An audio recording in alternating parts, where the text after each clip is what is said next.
with the tea. But there's no evidence I did it.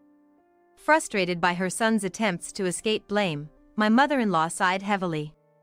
I saw you, Tom, coming out of a flower shop with a big brand logo bag. This was something she told me in her hospital room.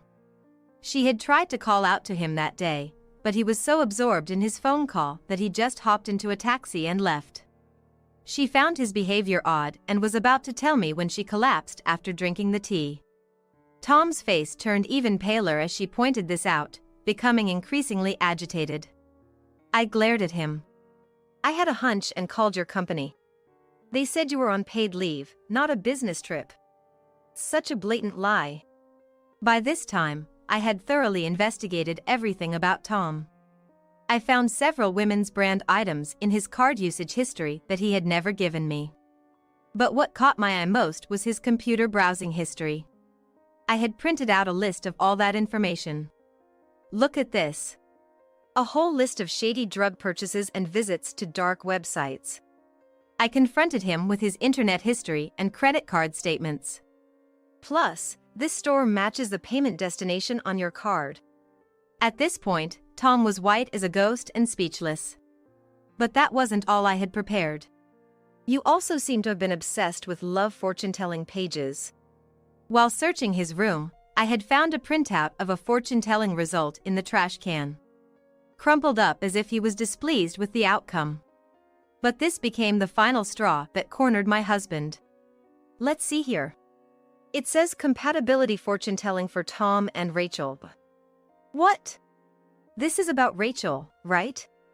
Rachel was the woman Tom had once mentioned when he was trying to convince me by saying, even my colleague doesn't go anywhere with her husband. I asked the florist, and they told me that Tom ordered a bouquet with a message card saying to my beloved Rachel. Actually, I know the owner of the flower shop, and Tom, unaware of this, had shopped there. This led me to realize that Tom and Rachel had some kind of relationship. I thought maybe they took time off together and went on a trip. So, I checked with your company, and she had taken leave for the same period as you. You went through all that? Running off on a romantic trip, pretending it was a business trip.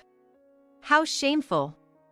Furthermore, I stormed into her house, using the address written on the New Year's card.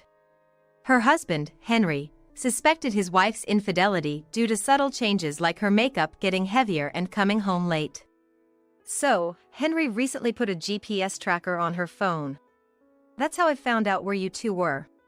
Henry had installed this feature on his wife's phone but had been too afraid to check for infidelity. However, inspired by my determination to confront Tom's betrayal, he finally made up his mind, and we decided to work together. His retired husband caught you two in the act on camera.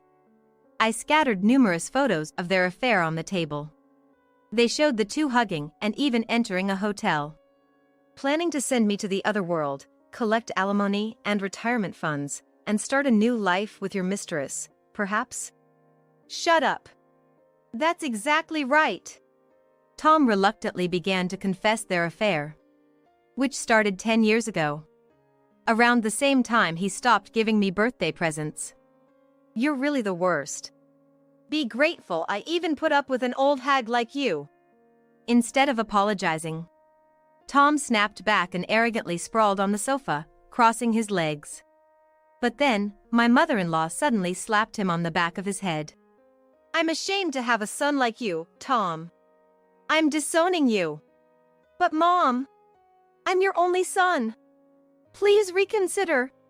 No discussion. I don't even want to see your face. I'm leaving all my inheritance to Maria, your wife. You're kidding. Rejected by his own mother. He looked like he was about to cry. Maria, I'm sorry. Can we start over? No way. You've been betraying me for 10 years. I firmly refused any sympathy for Tom. We're getting a divorce, and I'll be asking for a lot in alimony. I confessed and apologized, isn't that enough? As if. Henry is even planning to storm into your company. What? Tom started sweating profusely. Hey! If you do that, it'll make things awkward at work, and I won't get my full retirement benefits. Call him off, now! I shook my head silently, and Tom's face fell into despair. I decided to push him even further. By the way, I did a fortune telling for you on the internet, Tom. It said, biggest crisis of your life.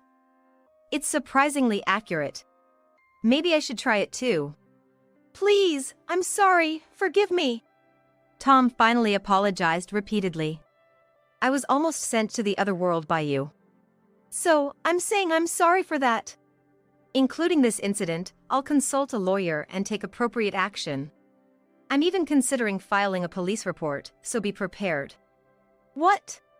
Finally realizing that no amount of pleading would change my mind, Tom, tears and snot running down his face, broke down crying right there. My mother-in-law and I looked down on him with cold eyes. After that, the divorce